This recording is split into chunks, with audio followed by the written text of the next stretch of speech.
Leaving home, 15.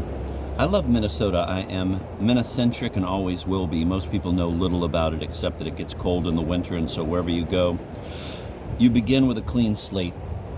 New Yorkers don't even know where approximately it is. Somewhere out near Chicago. We Minnesotans have a reputation for being nice, thanks to Mr. Walter Mondale. But he had his salty side, too. He once told a friend of mine who asked if he should go to work in a big law firm, "You'll spend 4 years kissing ass and they won't even turn around and say thank you." Kissing ass is not popular here. Mutual respect is. The state is one of America's front line of defense against Canada.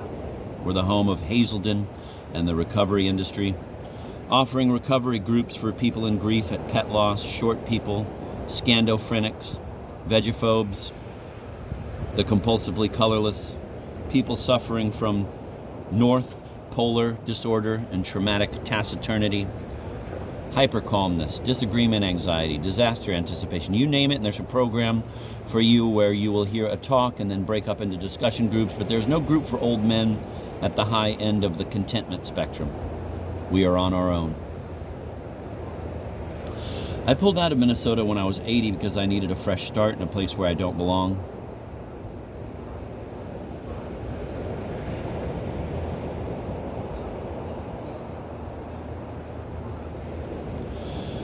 For 40 years, I lived in St. Paul on a bluff over the Mississippi Valley, looking down at the railroad tracks where my dad rode the North Coast Limited twice a week in the mail car, a .38 pistol on his hip, sorting mail into sacks to be hurled out the door in cities and towns as the train whistled through.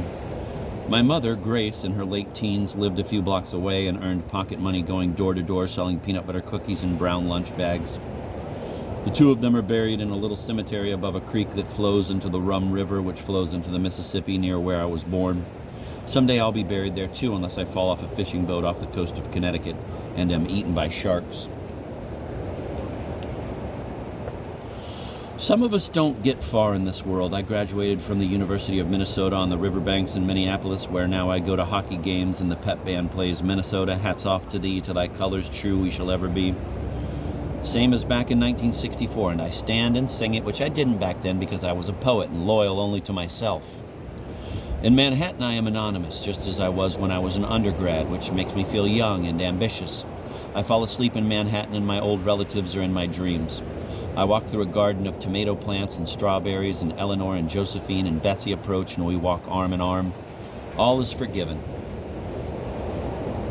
We stand around a piano, standing close, arms around each other, mother playing. We sing Standing on the Promises. I hope to have a dream in which my father puts an arm around me, but he has not yet found a way to do that. As for New York, it is friendly, but it isn't family.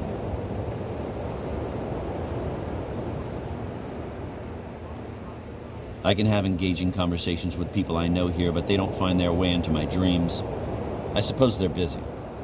I liked big houses, had 3 of them in St. Paul, one after another, and hosted musicians there, and threw some good parties, 40 or 50 people, sometimes a band playing, Butch or Rich at the piano. Some people danced and some hung out on the terrace. The hosts welcomed people at the door, kept an eye out for orphans and chatted them up, tried to stifle politics.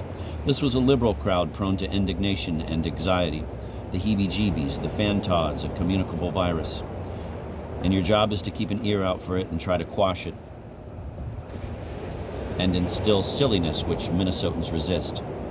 We're given to earnestness, and if someone at the party gets onto the topic of the lack of music education in the primary grades, it will gather a crowd, so the host needs to tell jokes, put a doily on his head, squeeze the whoopee cushion in his back pocket, sing On the Road to Mandalay, anything to keep people lighthearted. It was like hosting the show, but harder.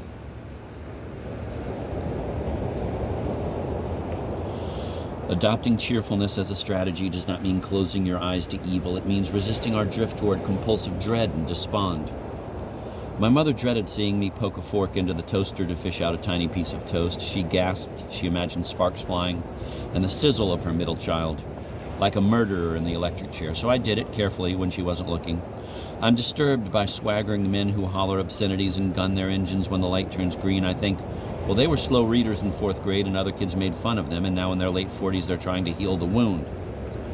A 50-ish dude in a white all right t-shirt guns his Harley, and heads into the freeway tunnel where he sounds like an Apollo rocket taking off. And I think, well, that's the problem with tracking in public schools, separating kids into advanced, mediocre, and food service workers. This guy went without history, literature, science, math, and this is what comes of it. A resentful underclass of rejects. I like the mob that invaded the Capitol. On January 6th, 2021.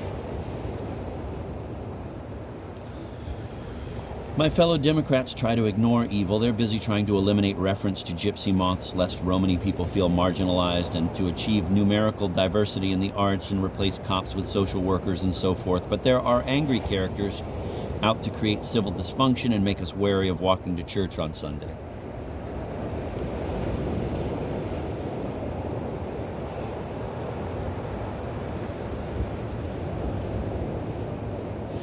They favor the open carrying of arms in public places, which, if it becomes customary, will cast a dark shadow over city life.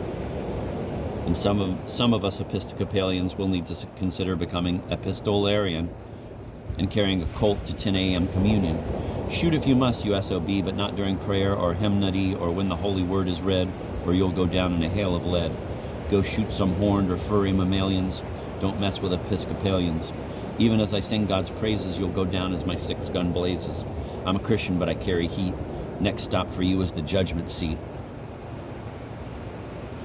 Jesus wept for the leper, the sick and helpless, the demented, and we grieve for the undocumented migrants whom we need to do the scut work of the slaughterhouse, but nonetheless persecute, and the inner city kids in lousy schools, the mentally ill. We grieve for the schools made into fortresses, anti-vehicle barriers outside public buildings. When I first saw the U.S. Capitol one night in 1962, the doors were open and 2 cops sat on folding chairs inside, and you could walk in and admire the great dome and murals and statuary as if it all belonged to you. No surveillance, no metal detectors, no uniformed men with assault weapons.